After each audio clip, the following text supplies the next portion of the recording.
Hello, my name is Maddie Carmody. My name is Marina Leo. And my name is Avinome Levin. We are doing a senior level group performance. Our piece is entitled Donald Winnicott, Breaking Barriers of Dated Perception in Child Psychoanalysis.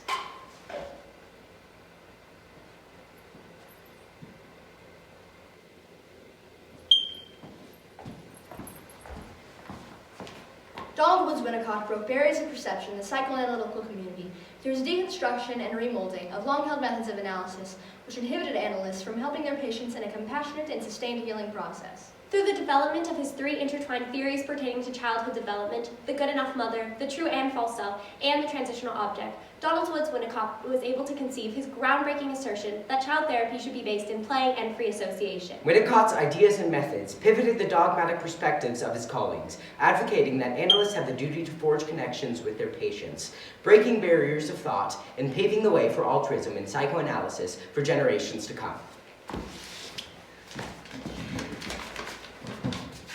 To Donald Woods Winnicott, 12th of December, 1945. I mail you desperately regarding the recent neuroses of my 5-year-old son Jasper, namely a strange character he has assumed as of late.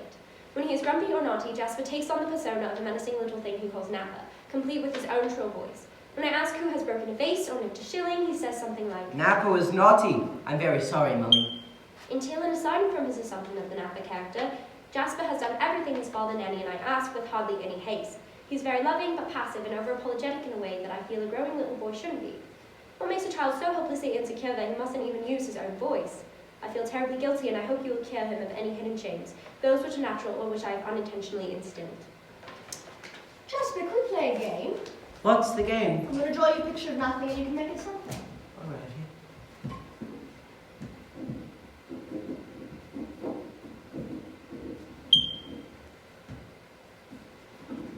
It's a boy. Why is all dressed up? He's got to look proper for his train north. When put on the spot, the creative unconscious brings forth a memory. For his first 3 years, Jasper resided on an artist colony in the North Country with his parents. Why hasn't the boy got any hands? He doesn't need them on his trip. He'll do everything with his toes. Yes, in his mouth and tummy. Man doesn't need hands if he doesn't have a baby with him. At supper time, he'll get help. Mummy needs hands to open a shirt. Mommy doesn't need to pick up a spoon or a baby on the trip. From his implication that without a duty to the home, the man has no need for hands, I gather he is an unconscious representation of Jasper's mum. Jasper never learned to distinguish his needs from his mum's, so she doesn't need a means of cooking or holding or cleaning when she's away from him. Mummy doesn't have hands until she picks you up. Me and Mommy help each other. You help each other with the chores. And I'm a good boy for her and I eat all of her food. Mummy goes hungry when she can't see you. All the hands and tummies are filled up at the same time. Dear Mrs. Hutchins, when an infant is new, it is under the illusion that its mother is an extension of its own will, that they are the same being. For example, when it demands milk, it receives milk instantaneously, and for an infant with no physical sense of self, the only logical explanation for that is that the milk giver must be controlled by the infant. As a working artist, you are not the time to wean Jasper off this mindset. You adapted to your environment, and he adapted to you, learning that he must do so in order to keep you undistressed, so he never learned to distinguish your free will needs or happiness from his own.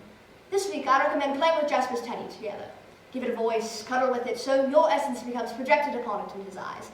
Eventually, he'll be able to comfortably separate himself from you because there's an object between you which provides your comfort but does not depend on him. An object to soften the space between you. A transitional object. Hermine Hug Helmuth, the mother of child psychoanalysis, warned against providing children an outlet for their aggressions and deep distresses. She believed that if therapy dug too deep, it could foster hostility between the parent and the patient. Winnicott was the first to rationalize that transparency is key in the process of healing. The full self alone is fostered through shiny deception. To possess shame, to possess guilt, to possess aggression is human. It is not dangerous. The only dangerous thing is repression. Hello, Jasper. How are you today? Very good, Doctor. Me and Mommy made a pie. I do like this child. Fondness in my field is often construed as a mortal sin, particularly by my predecessor, Melanie Klein. But free association and its interpretation are inevitably sentimental endeavors. If it is not truly free, if it is interpreted by one who is constricting themselves to the limits of an inhuman state such as objectivity. Oh, I'm sorry, Doctor. It's all right, Jasper. You may play with the cars and trucks. Like me and Napper. No. You're a big boy and Napper's a little one. Those are the same. The baby doesn't fit in the big red mum anymore. It's too big. Me and Mommy've got everything the same. Oh, see? You're yellow and she's red. She's got her own 4 tires and spends her own time alone. Oh, What sort of friend boxes are in the head? Naughty. Are you naughty, Jasper? No, Nappa's the naughty. If Jasper were to be naughty sometimes, Mummy wouldn't be sad. You make her very happy, but she's also happy on her own. Where are those cars off to? Yellow will see. Reddy's taking him away. I presume Reddy is Napper taking the wheel. Would it be naughty? No. Red is not the naughty. Yellow is the naughty. He's making him do everything. Because Mummy must always be happy. Yellow. Yes. Dear Mrs. Hutchins, Jasper is suffering from a deep submersion of the true self, leading to a split identity. One side, which is hyper-obedient, exhibiting a fierce complacency due to his obsession with pleasing you because he sees your needs as like to his own, and the other, which is an outlet for his natural repressed infant wiliness. This week, I recommend breaking the rule together. Have a biscuit before dinner, have a shouting contest, make it an occasion. Help him learn he need not always stay in line to please his mum.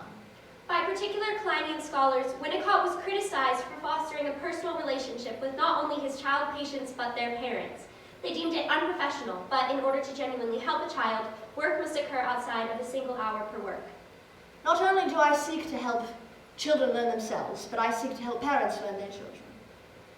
Can we play the game again? A cordial expression of want, no complacency instinct. A stable environment has been established. Do you want to do the squiggle or make it into something? I'll make it.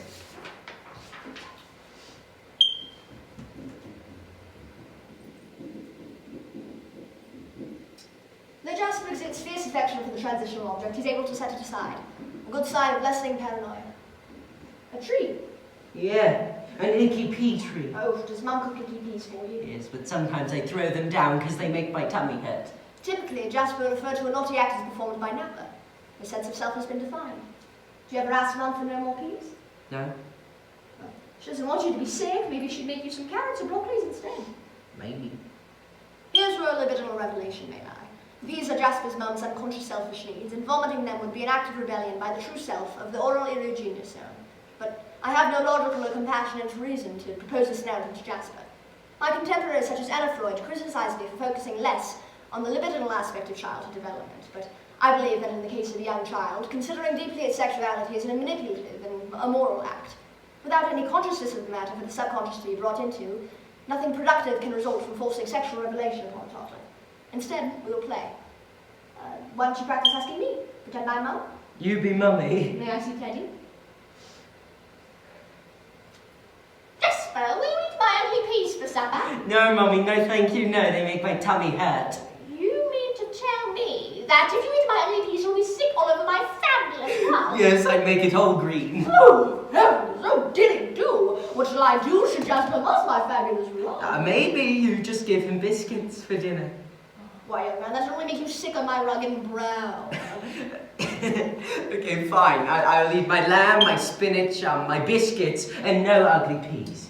Fair enough. But you must eat every last morsel of spinach if you are to have your biscuit. Okay. We mustn't be messy. Thank you.